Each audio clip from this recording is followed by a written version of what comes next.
Startups begin in communities across the country. Why does Silicon Valley get so much credit? My name is Nick Kastner. And I'm Caitlin Clays. We're interviewing the people building startup communities across America. But in the areas no one is talking about, the middle. This is the Ecosystem Builder Podcast by mug.news. This is the Ecosystem Builder Podcast. Ecosystem building is the subset of economic development that focuses on fostering entrepreneurial activity within a community. Today's guest is Greg Tehven, who is based in Fargo, North Dakota. Greg, thank you so much for coming on the show today. It's an honor. Thanks for having me. It looks like you're having a beautiful day outside. I'd love to be on a patio myself. Typical day in North Dakota, 365 days of sunshine, pure beauty. Amazing. Yeah, I heard that the snow in the winter is just like completely mild. You barely have one, right? It's just marketing. It's just marketing. Great. Well, jumping right into my first question for you is, how did you first become involved with your startup community? I got involved accidentally. It was about 10 years ago, not quite 10 years ago, where I just got done traveling overseas. And I ended up getting a unique opportunity before going to grad school to work for a very prominent entrepreneur in our region. His name's Doug Burgum. He built Great Plains Software, which had a really big outcome. And I was working for him, and I watched an ecosystem revolve around him. Originally from a small town in North Dakota, he went to university here in the state, went to grad school in California, and then he built a really world-class tech company. And I watched this ecosystem around him, from interesting artists and creatives to technologists, and I wanted to create something similar. I grew up in the area and had not heard about the prominent entrepreneurs in our community, the folks that built Bobcat or other game-changing organizations. And so I wanted to help raise the profile of these folks. So a group of us got together to create an online content blog inspired by the work of Silicon Prairie News, Dusty and Jeff out of Omaha. And we want to do something similar, helping tell the stories of entrepreneurs in our region. So it sounds like you're already super involved and from the get-go. And coming to be on the podcast, we found that a lot of people stumble into entrepreneurship. It's not like they necessarily went into university to start it. So it's really cool to get to see a trend and how community-based it usually is working in entrepreneurship.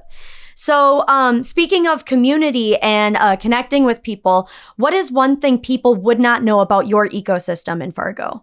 I think part of the ecosystem that's challenging in North Dakota is access to capital. So if you look in the community, there's not a lot of organized capital.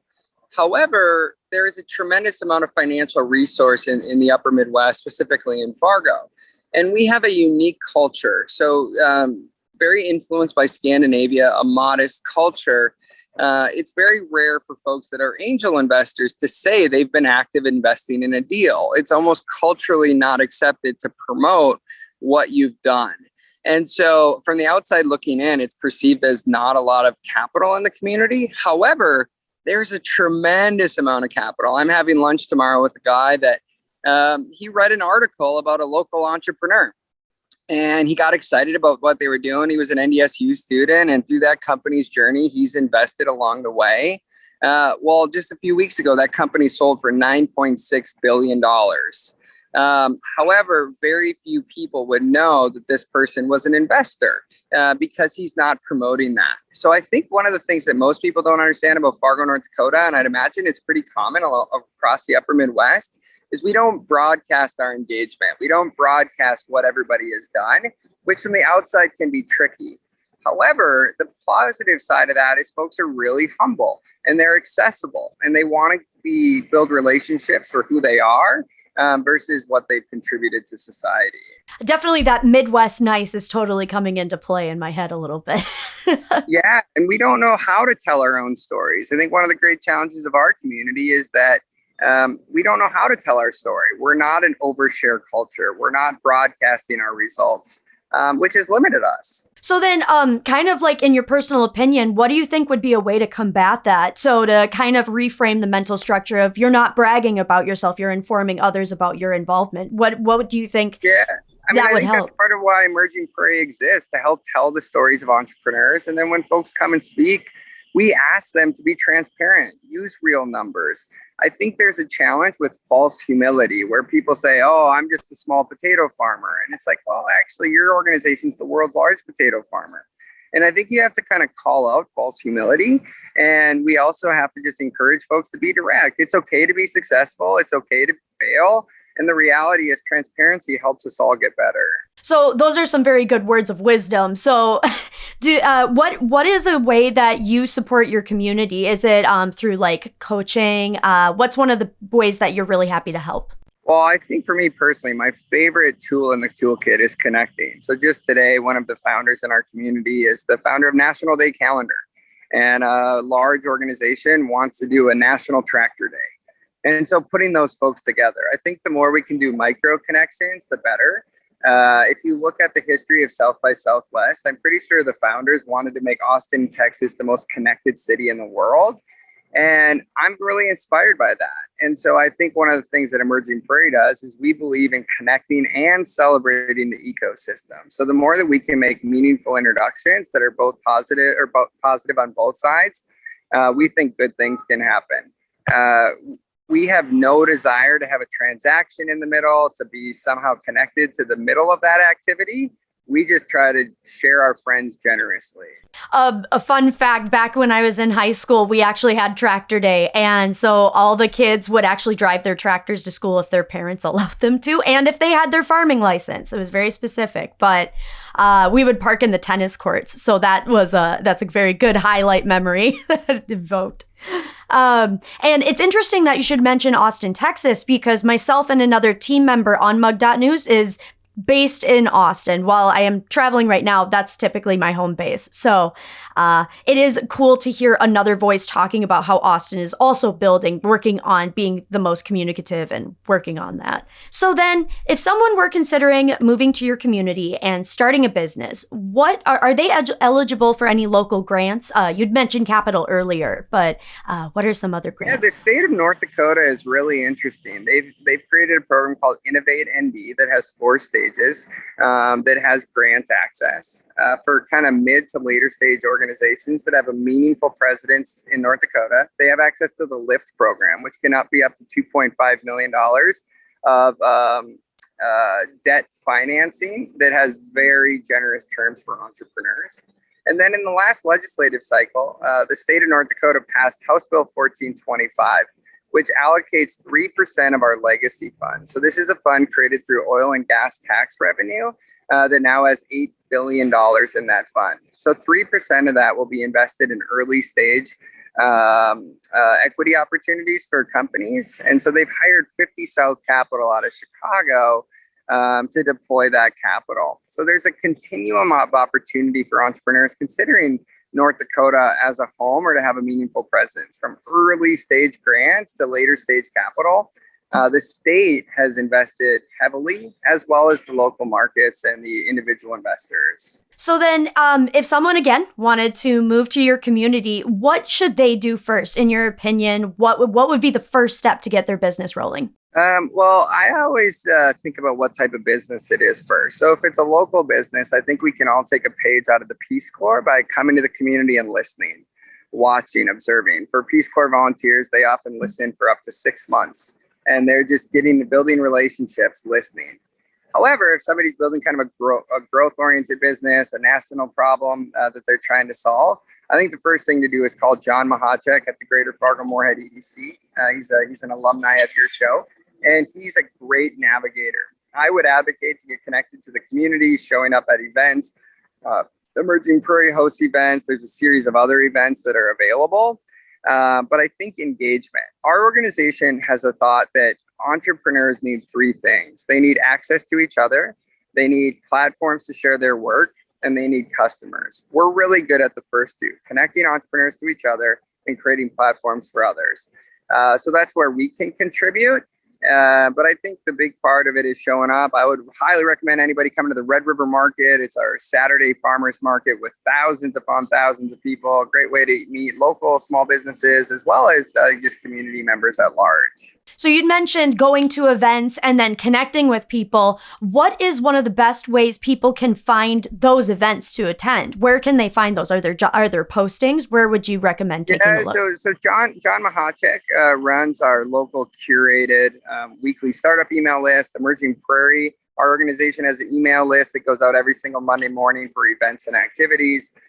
Those would be two great places to start that are easy to find. So, COVID is beginning to open a couple things up that's slowing down a little bit in some places.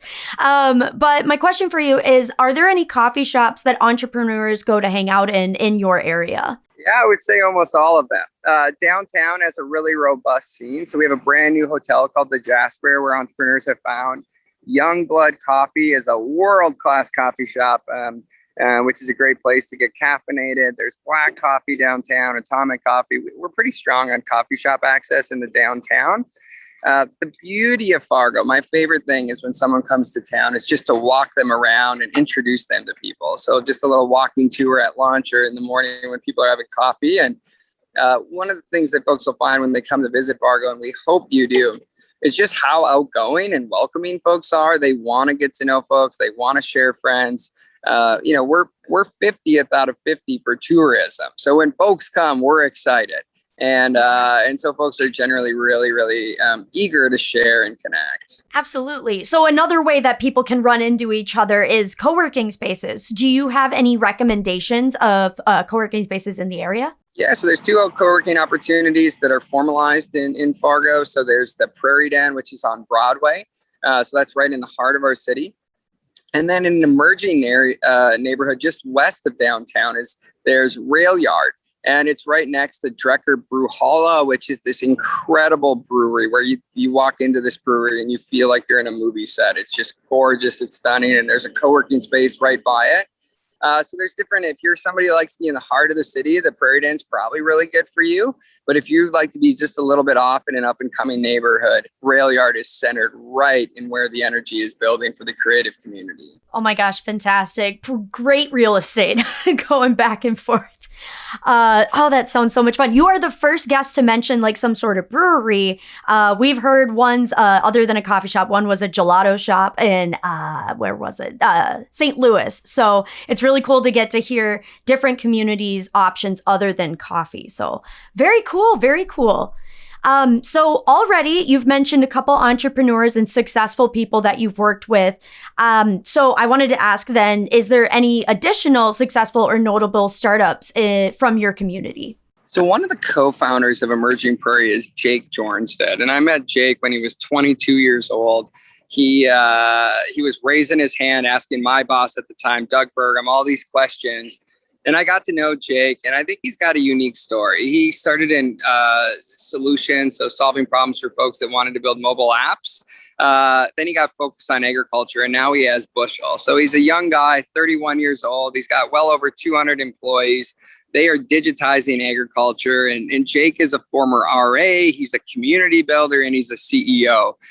He's one of my best friends, and we love watching his success. I think there's organizations that are super interesting. Aldevron, which I mentioned earlier, was a medical DNA solution service company that sold for almost $10 billion.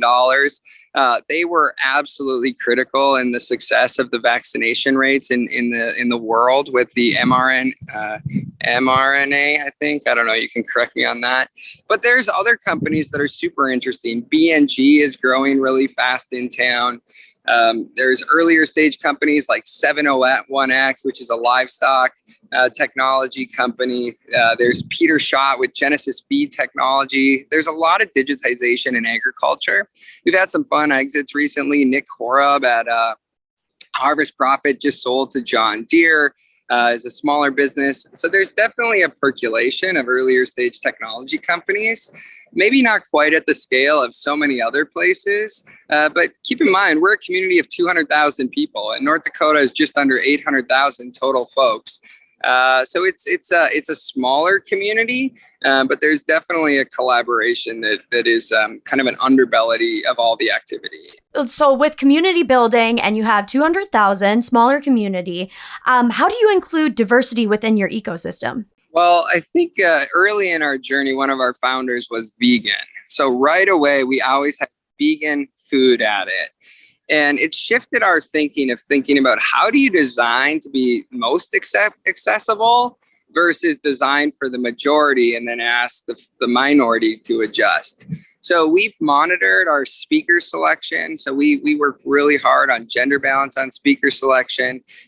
We do specific work in cohorts of entrepreneurs focused on underrepresented founders in our community. So we're just finishing up a female founder program, a Native American founder program. We are currently recruiting for a Black founder program.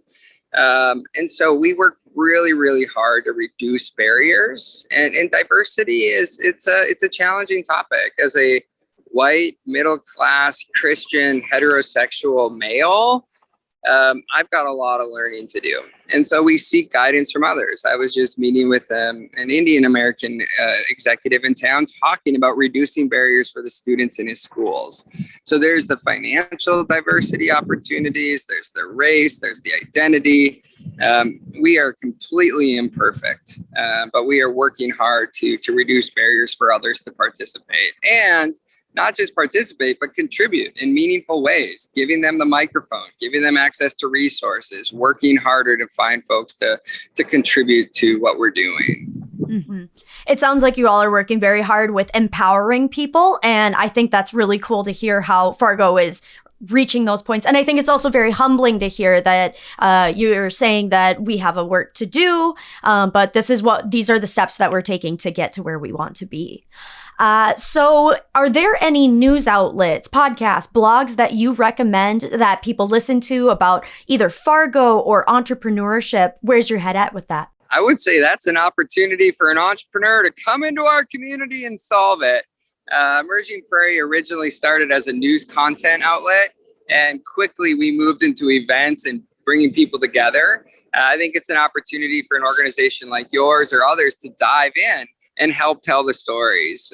In a weird time of news and media with paywalls, the newspapers moving from daily print to up to zero print, it's an opportunity for someone to come in and get involved. So, well, before we finally close out, I wanted to ask you, what are some final thoughts that you have before we part ways? Well, I love that you're raising the profile of ecosystem builders, and just to any ecosystem builder out there that might be tuning in, I just want to continue to encourage you.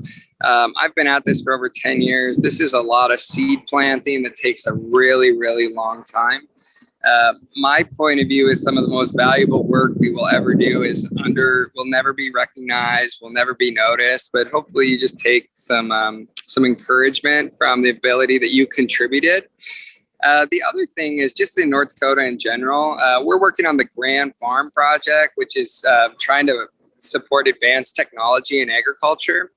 And as an ecosystem builder, there's been trends, right? From co-working spaces to certain events.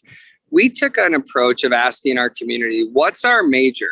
What can we as a community do to improve the human condition? And we identified advanced technology in agriculture as our origin and our opportunity. So with the Grand Farm effort, we've been able to do a research and demonstration and collaborative environment. And we've found a tremendous amount of success, having a huge vision, getting 1% of the way done, telling the world about it, and helping others build it. So I would encourage anybody listening to ask yourself, what's your community's major? What problem are you trying to solve? And what can you do to have a generational impact?